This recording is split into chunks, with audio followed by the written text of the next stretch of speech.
Siapa yang gerbang sekolahnya modelannya kayak gini nih? Mendingan kalau kalian telat masuk sekolah dan mau ditutup, jangan dipaksain masuk. Asli ini serem banget dan kejadian beneran di Jepang. Asli gue mendingan bolos aja sih kalau kayak gini jadinya. Dimana ada murid SMA yang berusia 15 tahun bernama Ryoko Ishida. Setelah dari rumah, dia menyambung naik bus, lalu nyambung lagi naik kereta dan akhirnya harus berjarak 15 menit sampai ke depan gerbang pintu sekolah. Disitulah dia baru bisa sampai. Setiap harinya berulang kayak gitu. Sekolah SMA Takatsuka ini memiliki peraturan yang ketat banget. Dimana jam 8.30 pagi itu gerbang bener-bener udah harus ditutup. Gak ada toleransi bagi siswa yang lain. Di depan gerbang, menit-menit sebelum jam 8.30 itu udah bersiap guru-guru menggunakan toa, teriak-teriak kencang-kencang. 5, 4, 3, 2, 1. Pokoknya cepet-cepet supaya murid-murid ini lari yang lagi jalan. Gak sedikit gara-gara murid yang lari ini nyangkut bajunya, tasnya itu di pagar sampai pada robek guys. Sebenarnya nanti kalau gerbang udah tertutup, murid tetap bisa masuk untuk melanjutkan pelajaran. Tapi sebelumnya harus melewati hukuman. Hukumannya emang cukup melelahkan dan bikin males sebenarnya kalau telat. Di mana mereka harus keliling lapangan ini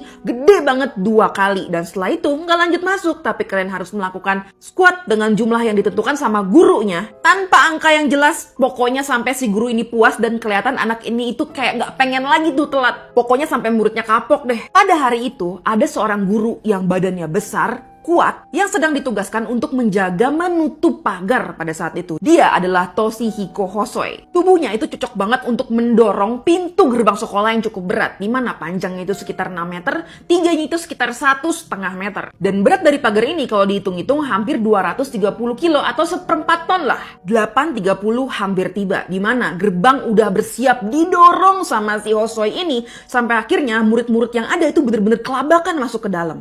Tapi beberapa murid itu stop di depan pagar karena mereka tahu ini gue gak bakalan bisa nih nyelip di sela-sela ini. Udah deh, mending terima hukumannya aja. Tapi berbeda sama Ryoko yang masih berusaha untuk nyelip karena dia tahu badannya kecil dan dia rasa kayak masih bisa deh. Akhirnya dia langsung ngebut masuk dan bener aja. Karena dorongan yang kuat dan kenceng dari Hosoi, Ryoko akhirnya terhimpit di antara pagar dan juga tembok. Dengan Hosoi yang belum begitu sadar kalau ada yang terhimpit di ujung sana. Siswa yang waktu itu ngelihat Ryoko dalam keadaan mengerang kesakitan karena kepalanya itu terhimpit, akhirnya berusaha mendorong balik si pagar ini. Tapi udah terlambat. Ryoko sudah jatuh di bawah dengan keadaan tidak sadarkan diri dan juga noda di mana-mana. Dia akhirnya dilarikan ke rumah sakit setelah akhirnya 2 jam setelah itu dia harus kehilangan nyawanya. Karena menurut dokter, tengkorak kepalanya itu bisa dibilang sudah hancur dan mengenai bagian otaknya. Hari di mana Ryoko terhimpit dan akhirnya kehilangan nyawanya itu, ujian tetap dilaksanakan sebagaimana mestinya, seperti tidak terjadi apa-apa. Bahkan si bapak Hosoi yang ngedorong pagar, dia sampai bilang gini,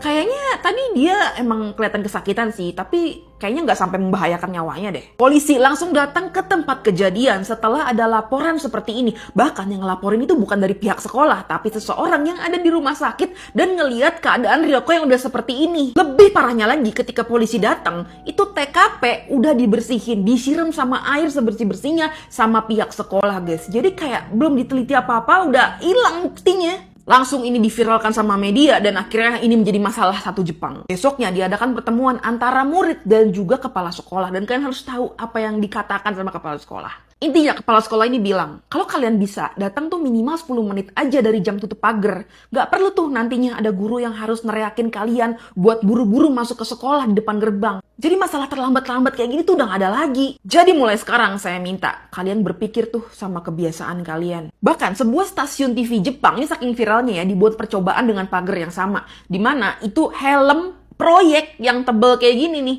itu dicoba dihimpitkan dengan kekuatan yang mirip. Itu hancur helmnya guys. Sekolah tidak mau disangkut pautkan dan dia cuma bilang ini kemungkinan masalah antara guru dan murid, bukan peraturan sekolahnya yang salah. Akibatnya Hosoi dipenjara selama 3 tahun dan keluarga korban mendapatkan kompensasi sekitar 6 miliar. Kabar terakhir, pintu pagar dari sekolah ini akhirnya diganti dengan lebih pendek dan juga lebih tipis.